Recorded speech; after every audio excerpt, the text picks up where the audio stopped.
Eu estou lendo um estudo acerca do livro de Isaías. Isaías, a partir do primeiro capítulo. Oráculos para Judá e Jerusalém. Os primeiros 12 capítulos de Isaías contêm tanto um registro dos seus ensinos quanto uma espécie de relato de um período da sua vida. A maior parte do material é datada do período inicial do seu ministério.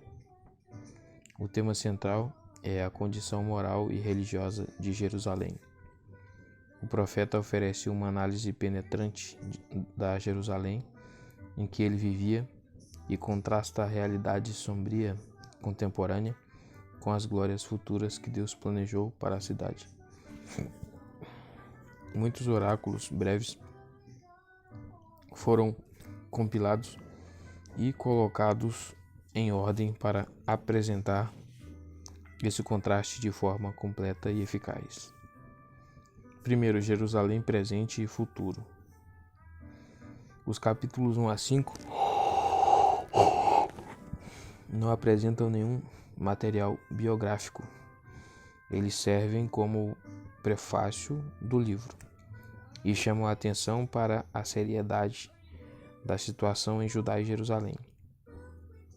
O que o profeta queria inculcar na mente dos seus contemporâneos de diversas formas e em diferentes ocasiões é apresentado como um todo ao leitor, dando-nos um retrato impressionante da sociedade em que Isaías vivia. Para essa sociedade, o profeta predisse primeiro o castigo e depois a transformação. Letra A, o título. O versículo inicial apresenta ao leitor o profeta, a sua família, a esfera do seu ministério e a sua época. Vê a introdução.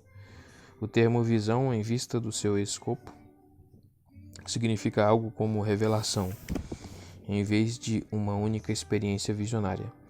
É um termo que autentica o profeta e a sua profecia. É provável que esse título esteja relacionado aos capítulos 1 a 12 somente, em virtude da frase a respeito de Judá e Jerusalém. Os capítulos 13 a 23 são oráculos que têm títulos individuais a respeito de nações estrangeiras. Letra B, a enfermidade de Judá. 1, do 2 ao 31. O capítulo apresenta ao leitor a situação que defrontou Isaías durante todo o seu longo ministério. Um retrato sombrio dos pecados e deficiências de Judá é pintado por meio do uso de breves parágrafos da pregação do profeta. Os versículos 7 e 8 estão relacionados à situação que seguiu a invasão de Senaqueribe durante o reinado de Ezequias em 701 a.C., mas não podemos datar a maioria dos breves oráculos compilados neste capítulo. Eles são expressos numa variedade de formas. Os versículos 2 e 3 lembram o tribunal. Os céus e a terra são chamados como testemunhas, e assim também os versículos 18. Vamos refletir. Apresentem argumentos. Outras partes do capítulo são lamentos. O A do versículo 4 e a expressão vejam como do versículo 21 são a linguagem da lamentação. Em terceiro lugar, há oráculos de desafio direto à nação. Versículo 10, 17 e 24 a 31. O retrato sombrio não é impessoal, nem totalmente sem esperança. Repetidamente, o profeta faz um apelo direto a seu povo para que mudem de atitude e comportamento, enquanto a situação exata deixada pelos exércitos de Senaqueribe era transitória. O futuro político geral para Judá ainda seria de fraqueza e perigo, invasão e conquista. Durante os séculos seguintes, a apostasia e as injustiças sociais de Judá também duraram um longo período. Por isso, a palavra do profeta teve função e relevância em Judá, muito tempo depois do seu contexto original, e aliás, as suas palavras constituem um desafio a qualquer comunidade em qualquer época. Versículo 2, 23. Com o intuito de ampliar a metáfora do profeta, poderíamos descrever os versículos 2 a 9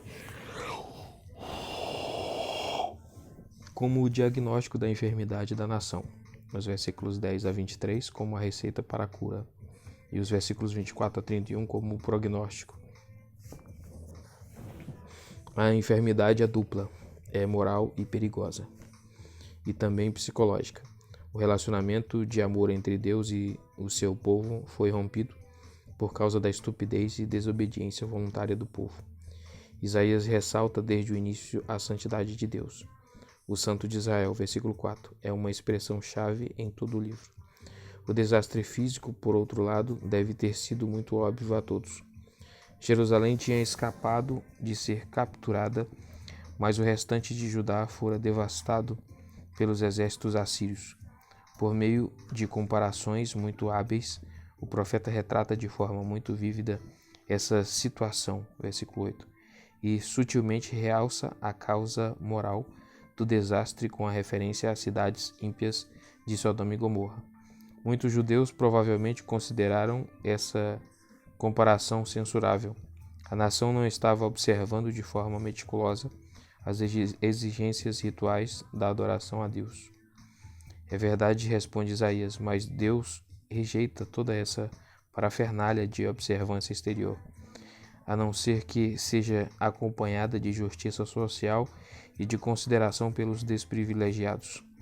Esse foi um tema constante de todos os profetas do século VIII, Oséias 6, do 6 ao 10, Amós 4, do 1 ao 5, Miqueias 3, 19. É notável que a acusação de infidelidade total a Deus, prostituta, versículo 21, mais típica de Oséias do que de Isaías, esteja fundamentada mais na injustiça social do que na idolatria mencionada anteriormente, no versículo 29. O profeta oferece uma escolha à nação. Versículo 18. Jerusalém e Judá podem ser libertos dos seus pecados e podem usufruir a prosperidade, se e somente se a nação escolher o caminho da obediência. Se vocês estiverem dispostos a obedecer, senão nada além de guerra e invasão pode ser esperado.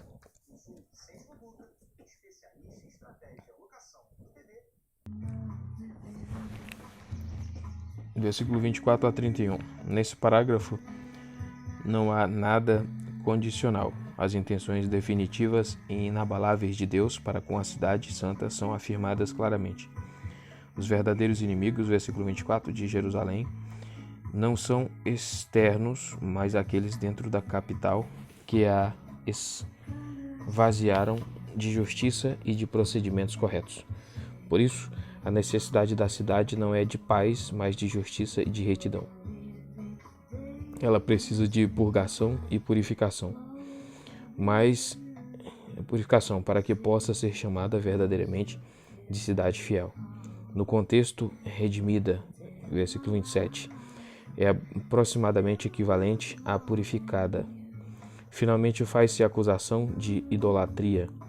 Versículo 29. Os detalhes mencionados estão relacionados às práticas cultuais de fertilidade dos cananeus. O sentido desses versículos fica ainda mais claro na NTLH. Isaías não dá indicação alguma de quando essa transformação deve ocorrer. De fato, suas palavras são um apelo a seus contemporâneos para que inicie a transformação. C. O dia do julgamento, 2 do 1 ao 22. Versículo 1. Considera-se, em geral, que esse novo título esteja relacionado aos capítulos 2 a 4, enquanto 1.1 é de aplicação mais ampla.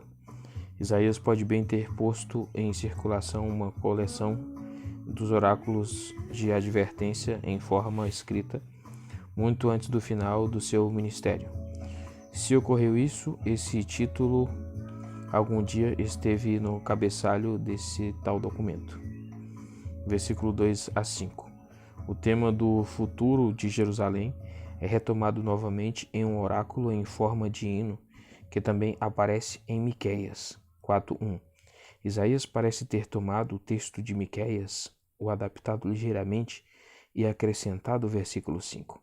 que serve como transição ao oráculo seguinte. Alternativamente, os dois profetas podem ter extraído o texto de um hino muito conhecido de um uso corrente no templo. Nos últimos dias é uma frase vaga, comparável à nossa expressão no tempo de Deus. A sequência dos fatos não é revelada, mas o propósito de Deus para Jerusalém é deixado muito claro. Será exaltada acima de todos os santuários rivais e assim atrairá os habitantes do mundo todo como adoradores. Ensinadas por Deus, as nações terão todas as suas disputas resolvidas pacificamente e terá início a paz universal. É de se duvidar se o versículo 2 está predizendo modificações geográficas. Monte aqui significa lugar de adoração. G, Monte Sinai, Monte Olimpo. Quando tudo isso vai acontecer, os leitores sempre perguntam, o profeta, na verdade, postula uma questão diferente e mais desafiadora. O que você está fazendo para que isso aconteça? O versículo 5 lembra o leitor de que a Jerusalém daqueles dias, cheia de injustiça e derramamento de sangue, estava longe de atrair estrangeiros para a lei de Deus ou para a palavra do Senhor. O desafio continua relevante para toda a comunidade cristã. A palavra dele ainda é a luz na qual o seu povo precisa andar. Versículos 6 a 22. Os versículos 6 a 21 são um único oráculo. Observe o refrão nos versículos 10, 19 e 21, ao qual os versículos 22 foi acrescentado. O poema pode ser dividido em 3 estrofes. Como está na RSV, serve como contraste aos versículos 2, em que o futuro venturoso de Jerusalém foi retratado. Agora o leitor é lembrado de que Deus vai um dia trazer um castigo terrível sobre todos os que agora se opõem à sua vontade. Não importa se esses homens são pagãos ou israelitas desobedientes, o profeta está advertindo não somente Judá, mas todo Israel, todos os descendentes de Jacó, como também no versículo 5. O versículo 6 a 9, esses versículos são dirigidos a Deus, mas o tom não é o de oração particular. Pode bem ser que Isaías estivesse cumprindo um papel de liderança num encontro de adoração, uma assembleia festiva, quando o tema da vinda de Deus como rei e juiz foi reconhecido e celebrado. Assim, depois de se dirigir a Deus, nos versículos 6 a 9, o profeta se volta à congregação e a adverte acerca das implicações da vinda de Deus. Jerusalém e Judá são acusados de idolatria. Versículo 8, em linguagem direta e franca, mas a acusação inicial é mais obscura. O versículo 7 é uma referência à confiança nas riquezas. Além disso, a prosperidade estava baseada na injustiça social. O versículo se refere às influências estrangeiras, mas não está claro se está em vista aqui o comércio ou a religião. A NEB com a NVI. O bem-estar material, a que o versículo 7 faz alusão, sugere uma data muito antiga para a carreira de Isaías, antes do declínio da prosperidade do reinado de Uzias. Versículo 10 a 17. De todo modo, a situação passou do limite do perdão. Versículo 9. O castigo deve vir inevitavelmente. Isso é retratado por Isaías com imagens poéticas da chegada de Deus vindo com tempestade e furor, devastando a terra a partir do norte, Líbano. Os agentes de Deus para efetuar o castigo seriam, de fato, os assírios, cujo exército atacou primeiro Israel e depois Judá a partir do norte. Os profetas do Antigo Testamento previram e descreveram mais do que um dia do Senhor. Versículo 12. A vinda do exército assírio sobre os estados da Palestina era um dia desses. Era um dia próximo demais agora para o reino do norte. Versículo 18 a 22. Um efeito específico do juízo divino é destacado, era a idolatria. Versículo 8, que havia causado a ira de Deus. E seria adequado que o seu castigo atingisse aos ídolos, que apesar de toda a sua preciosidade seriam abandonados, lançados fora como inúteis quando o terror atacasse. Versículo 22. O último versículo, um acréscimo ao oráculo, talvez dirigido à congregação, talvez ao leitor. É um apelo não para que rejeitem os ídolos, como poderíamos ter esperado, mas para que parem de confiar no homem. Os ídolos, afinal de contas, são criações por demais humanas.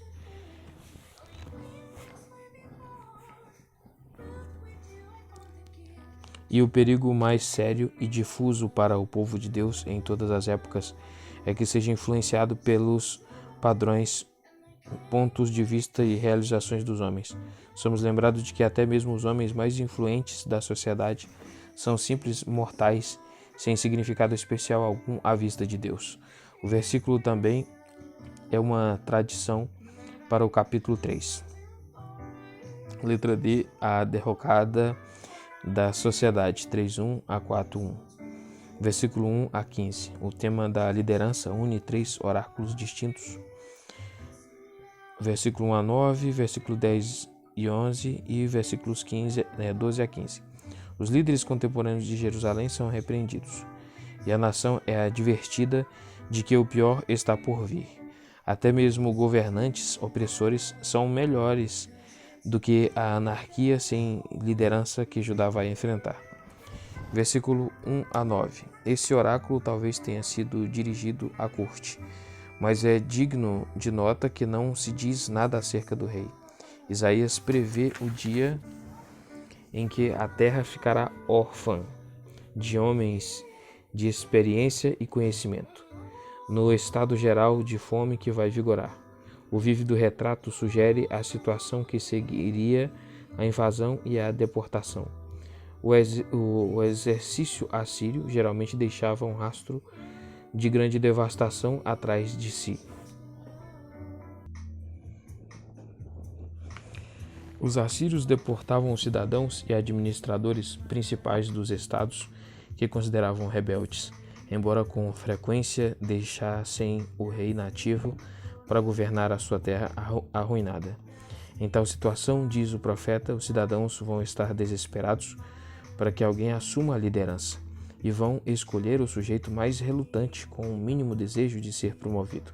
Possivelmente, o manto era uma marca de distinção muito insignificante, ou talvez fosse uma veste muito pobre, mas melhor do que nada. O versículo 7a é difícil, mas provavelmente o sentido é: não sou eu quem vai remediar a situação. Confira CNBB, não sou eu quem vai curar isso. O oráculo termina com a condenação de toda a presente administração. Mais uma vez, se faz a comparação com Sodoma. Confira 1:10. Os líderes são evidentemente descarados nos seus pecados. O simples olhar para suas faces já os revela. Não podemos deixar de observar que entre os líderes de confiança estavam o conhecedor de magia e perito em maldições. Versículo 3, que eram evidentemente preferidos aos sacerdotes como fonte de conduta e orientação. Versículo 10-11. Esses 2 versículos são de aplicação completamente geral, similares a muitos textos de Provérbios. Confira também o Salmo 1. O profeta adota aqui o papel de mestre, encorajando e admoestando seus ouvintes. No contexto, entretanto, talvez esteja se dirigindo aos líderes nacionais, levando uma palavra de encorajamento aos que entre eles temem a Deus. Versículo 12 e 15. O versículo 12 tenta tornar explícita a presente situação difícil do cidadão comum, mas há problemas de texto e de língua hebraica. O significado é ou que a administração é fraca e conduzida por mulheres, assim a NVI, ou então que agiotas e usuários estão dominando o cenário. Assim a NEB. De todo modo, a conclusão do profeta é: meu povo, os seus guias o enganam. O breve oráculo que segue, versículo 13, é um clímax eficaz. Isaías emprega a linguagem da adoração que lembrava a todos, talvez na grande festa a cada ano novo, que Deus se levantaria para julgar as nações. No hebraico, a palavra traduzida por povos está no plural, e a Septuaginta traz o seu povo. O Senhor toma o seu lugar no tribunal como juiz, mas dessa vez o veredito judicial é pronunciado contra o seu povo, ou melhor, contra as autoridades e os líderes, cuja avidez causou tanta aflição para os necessitados. Precisamos tomar cuidado para que a familiaridade com a fraseologia não embace o nosso entendimento da acusação final do versículo 15. A menção da vinha, versículo 14, provavelmente ocorreu para mostrar que proprietários de terras sofreram, como também as classes mais pobres. Por outro lado, pode ser uma metáfora que representa a nação toda, como em 5 do 1 ao 7, 3:16 a 4:1. Esse oráculo, que parece refletir um período de paz e prosperidade no início da carreira de Isaías, é uma continuação adequada da condenação dos líderes, homens da sociedade mencionados anteriormente no capítulo 3. O profeta agora aponta um dedo acusador contra o luxo e o orgulho das mulheres da alta sociedade.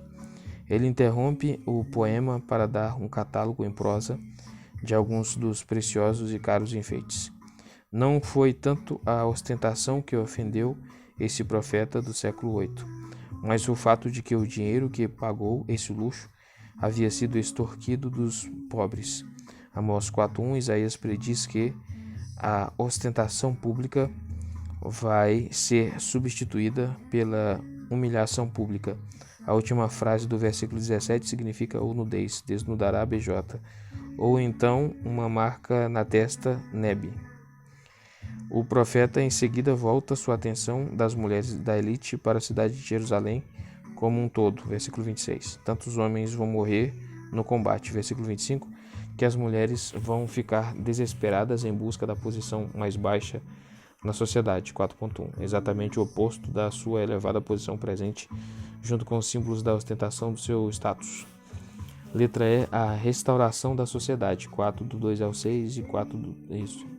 A sessão é concluída com um texto que promete salvação para Jerusalém, exceto pelo fato de ser em prosa.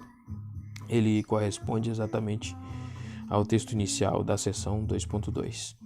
As suas imagens são bem diferentes de 2.2. Por outro lado, e a maioria dos comentaristas modernos crê que o versículo 5:6, se não o texto todo, refletem o ponto de vista escatológico de uma data consideravelmente posterior à era de Isaías. Vem a introdução. Contra a datação tardia, podemos argumentar que 2.1 e 4.6 é uma unidade bem estruturada, datando da época de Isaías e talvez publicado separadamente, vê comentário de 2.1, e que esse texto é parte integral do todo. O texto trata da questão das mulheres castigadas na seção anterior. Versículo 4. Dos homens em geral, somente sobreviventes, santos no seu caráter, vão permanecer. As mulheres serão purificadas no coração depois do severo julgamento que Deus vai afligir. Mas quando o dia do Senhor vier e o julgamento tiver passado, ao mesmo tempo ele vai dar sinais visíveis da sua presença e proteção de todos os inimigos, que é tão necessária para o seu povo. E então, versículo 2, tudo que o Senhor tiver plantado vai prosperar, com orgulho e glória. No contexto, parece que o renovo não se refere ao Messias, como em 11:1. A imagem do livro da vida, versículo 3, também pode ser encontrada em Salmo 139:16. Apocalipse 20, do 12 ao 15, um dos temas repetidos de Isaías é que Deus destinou um remanescente específico para sobreviver aos desastres políticos por vir. Vê comentário de 7.3. Precisamos observar que no seu tratamento do futuro aqui e em outros textos, Isaías combina tanto as predições condicionais quanto as absolutas, e além disso, as próximas e as bem distantes no calendário da história. Dizer que o calendário não foi revelado ao profeta é bem verdade, mas isso coloca ênfase no lugar errado. As lições das diversas predições consistiam em advertências, ameaças, promessas, encorajamento ou conforto. Em um certo sentido de urgência e cumprimento imediato eram essenciais para que tivessem algum efeito. Letra F, o Cântico da Vinha, 5 do 1 ao 7. Esse cântico é um dos mais belos exemplos da arte e habilidade do profeta em todo o livro de Isaías. Na sua estrutura, é semelhante aos cânticos alegres que devem ter sido muito comuns nas festas da colheita ou da vindima, mas um tom azedo logo se faz ouvir na última frase do versículo 2. Uvas azedas, uma única palavra no hebraico. Os ouvintes de Isaías que podemos imaginar reunidos para fazer festa devem ter aguçado os ouvidos neste ponto. De todo modo, quem era o infeliz amigo, BJ, meu amado, de quem ele estava falando? Alguns ouvintes, um pouco mais perspicazes, devem ter começado a pensar em termos metafóricos. Porque pessoas apaixonadas e noivas eram às vezes descritas como vinhas. Cantares 8:12.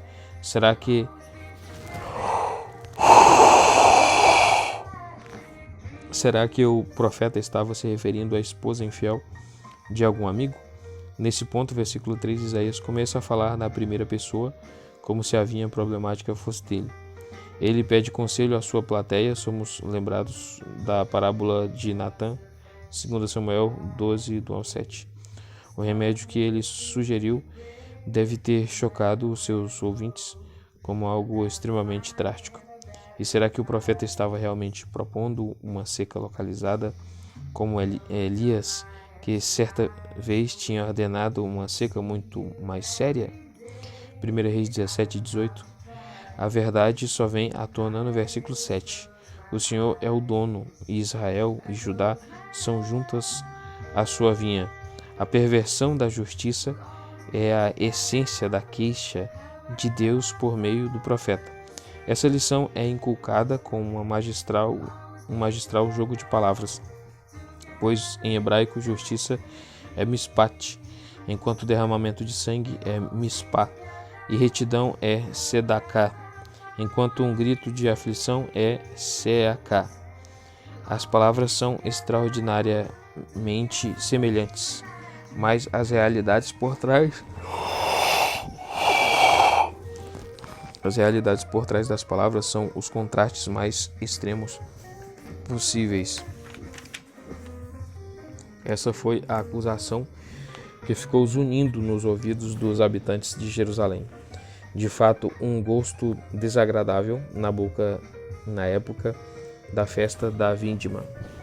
Essa parábola em cântico se constituiu no fundamento da parábola dos maus lavradores. Marcos 12, do 1 ao 9.